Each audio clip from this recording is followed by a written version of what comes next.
कहते हो कि मंदिर से जाते समय नंदी के कानों में, बहुत सुंदर प्रश्न है आपके, बहुत भाव से और आनंद से आपने करा, और जनमानस के कल्याण के प्रश्न है ये, केवल आपके लिए नहीं है, ये सबके लिए इतने जोरदार प्रश्न हैं। जो गलती भी करते होंगे तो उसको सुधार सकते।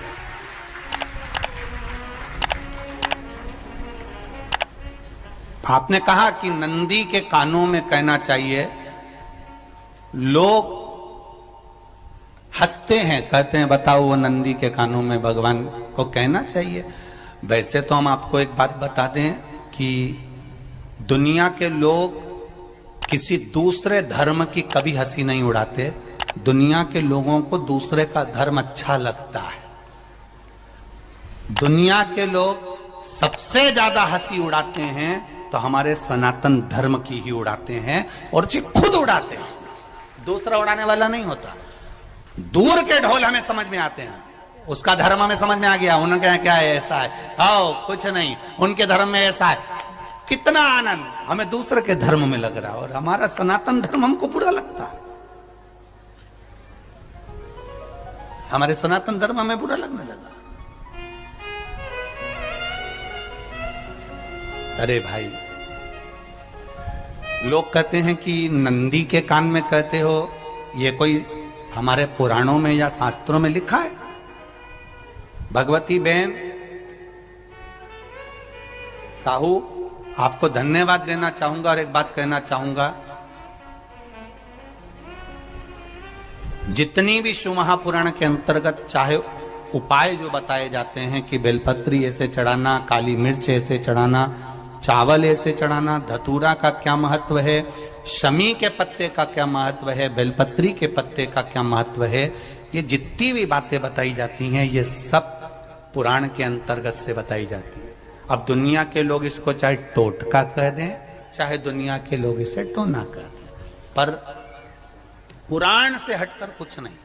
और आप लोगों को अगर बोला है कि नंदी के कान में कहकर भगवान शंकर के मन में बात पहुंचे, तो ये क्यों कहा, तो ये भी हमारी शिव महापुराण में लिखा है, जलंधर के चरित्र में। कोई आपसे कहे कि नंदी के कान में बोलने से क्या होता है, ये जलंधर का चरित्र कह रहा है। मां पार्वती जी का हस्त कमल पकड़कर जलंधर लेकर जाने लगा।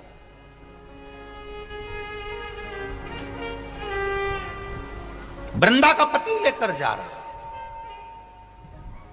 वृंदा तो भगवान की भक्ति में लीन रहती थी, उसको तो जलंधर को सबसे ज्यादा तकलीफ थी नारायण से, पर शिव के पास आ गया, क्योंकि ईर्षा प्रवृत्ति, अभी कथा में कहा, कोई कोई ऐसा होता है जिसको तुमसे बेर नहीं होता तो भी अंदर से ईर्षा जाग जाती है। कोई कोई ऐसा होगा जिसको अंदर से ईर्षा जागती है,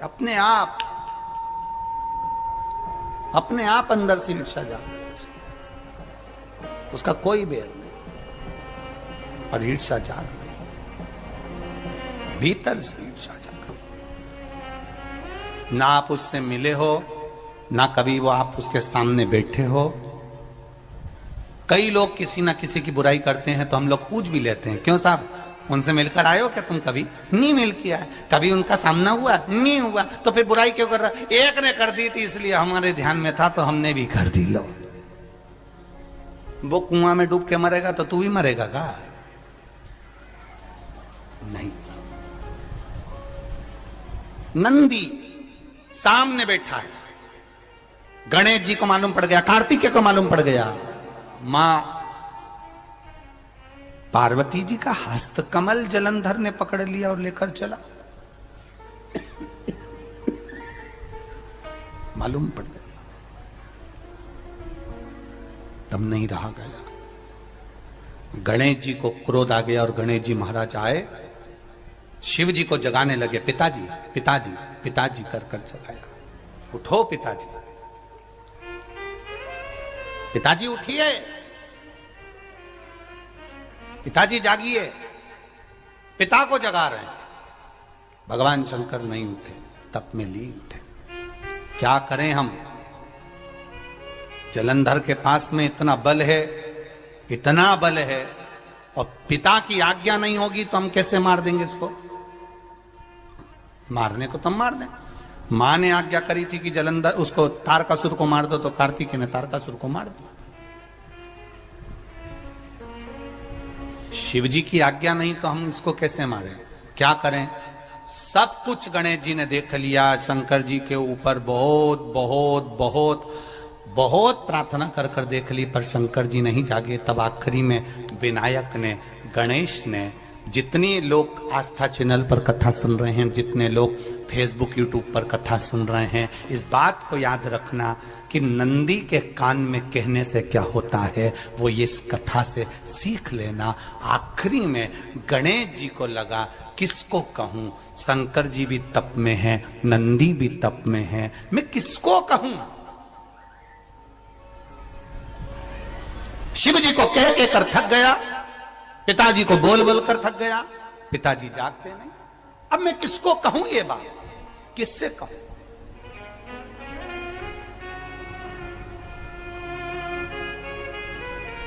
विनायक गए सीधे अब नंदी के पास में। नंदी भी तप में लीन थे, शंकर जी की ओर मुख था, शंकर जी की ओर मुख था। गए और जाकर तुरंत विनायक ने नंदी के कानों में जाकर कहा, नंदीश्वर, मैया का हाथ पकड़कर जलंधर लेकर जा रहा है, पिताजी तप में लीन हैं, कृपा करिए ना। बस केवल नंदी के कान में कहा, गणेश जी दूर हट गए। नंदी के कान में कहा, शंकर जी के नेत्र खुल गए, शिव जी के नेत्र खुले। ध्यान देना जरा, इस शिव महापुराण की, आशुतोष शिव महापुराण की कथा, जो कथा यहां कही जा रही है, यह कथा पहले के चरित्रों में सुनने को नहीं मिली होगी। जरा ध्यान देना इस संवाद पर, जितने लोग आस्था चैनल पर, जितने फेसबुक यूट्यूब पर सुन रहे हैं। सनातन धर्म की हंसी उड़ाने वाले कह देते हैं नंदी के कान में कहने से क्या होता है, नंदी के सामने जाकर बोलने से क्या होता है, नंदी के पास बैठकर बोलने से क्या होता है, नंदी के पास बैठकर शंकर जी का मात्र दीदार करने से क्या होता है, दर्शन करने से क्या होता है। वो अच्छे से समझ लेना, जो लोग सनातन धर्म पर उंगलियां उठाते हैं, वो अच्छे से समझ लें इस बात को।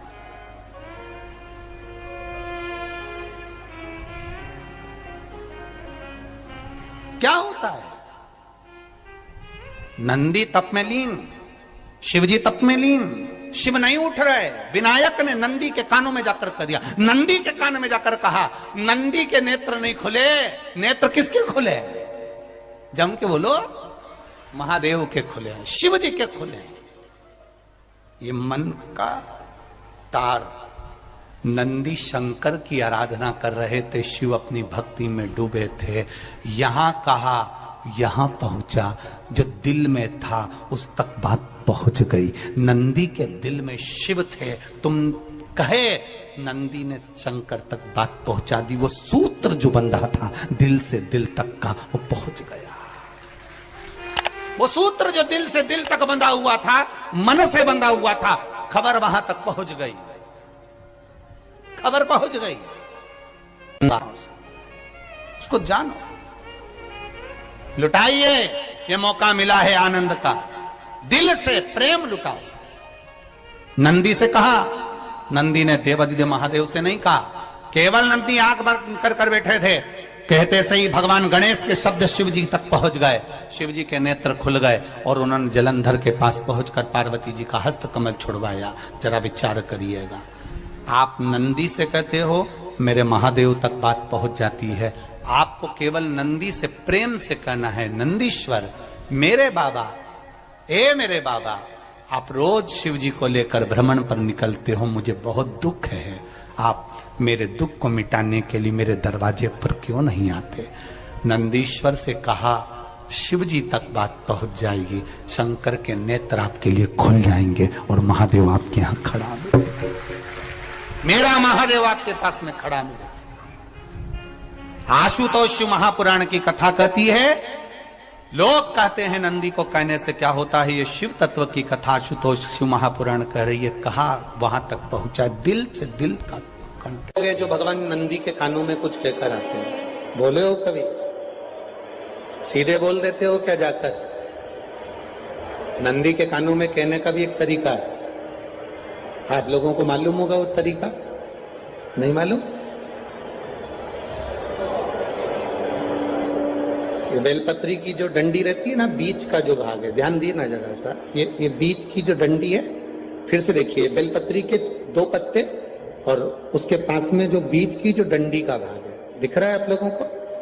ये 2 डंडी, ये बीच की 2 पत्ती और उसके बीच में जो 2 डंडी का भाग होता है। जब हम देवाधिदेव महादेव से कोई बात कहने वाले होते हैं ना कि बाबा बहुत दुखी हूं, बाबा बहुत तकलीफ चल रही है, बाबा मैंने एक कंपटीशन एग्जाम में परीक्षा दी है, बाबा मेरे जीवन में ये तकलीफ हो रही है, बाबा, तब इस बेलपत्री की जो ये डंडी होती है, इस उंगली से, इस अंगुष्ठ से इस डंडी को पकड़ा जाता है और बाबा के कर्ण में कहने से पहले ये हाथ को नंदी के ऊपर रखकर फिर हम बाबा के नंदी के कानों में कहते हैं और चलते समय इस बेलपत्र को अशोक सुंदरी की जगह पर चढ़ाकर वापिस सजाते हैं। देव अधिदेव महादेव को पार्वती की बात मानना ही पड़ती है और वो कहना ही पड़ता है।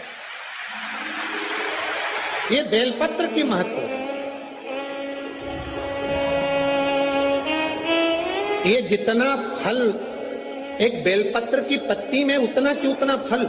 हम आपसे फिर कहेंगे, कभी मौका मिल जाए जिंदगी में, कभी तुम्हारे जीवन में अगर मौका मिले और कहीं बेलपत्री का वृक्ष मिल जाए जिसकी छांव तुम्हारे ऊपर पड़ रही हो, तुम्हारे ऊपर अगर बेलपत्री की छांव पड़ रही हो, उसके नीचे बैठकर कभी मौका मिले, एक बेलपत्री का पत्ता मात्र रखकर आप शिव जी का नाम लेकर जल भी अगर समर्पित कर रहे हो ना, तो वो 12 ज्योतिर्लिंग को जल चढ़ाने के बराबर फल प्रदान कर। एक बेलपत्री का पत्ता, एक बेलपत्री का वृक्ष, एक बेलपत्री के वृक्ष की छांव हमारे जीवन को कृतार्थ कर देती है, धन्य कर देती है, कृतार्थ।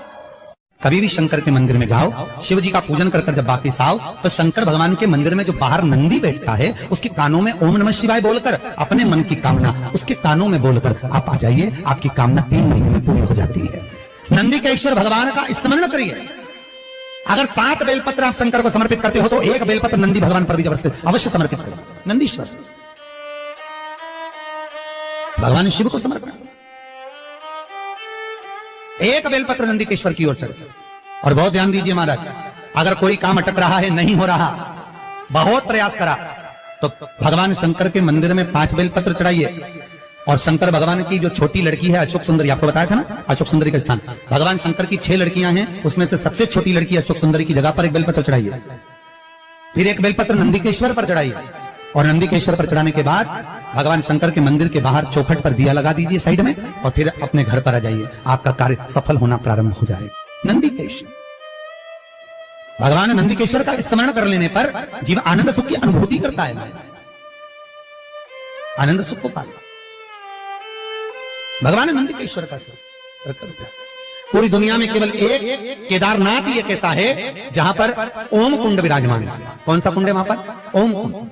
जो बच्चा हकलाता है, तोतला बोलता है या गूंगा होता है, जिसकी वाणी नहीं होती, वो अगर ओम कुंड पर जाकर ओम बोलने का प्रयास करता है, तो जितनी देर तक उसके मुंह से घुंड की आवाज निकलती है, उतनी देर तक ओम कुंड में से पानी का बुलबुला निकलता रहता है। और 7 या 8 बार बोलने से व्यक्ति हकलाना छोड़ देता है, तोतला बोलना छोड़ देता है और उसकी वाणी आ जाती है। वो ओम कुंड केदारनाथ जी में बसता है। कहाँ बसता है? नमस्तुभ्यम दोस्तों, हर हर महादेव। 19 जून बृहस्पतिवार, नंदी के कान में ये 3 शब्द बोल दीजिए, हर मनोकामना 15 दिन में पूरी होगी। हर हर महादेव। श्री शिवाय नमस्तुभ्यम।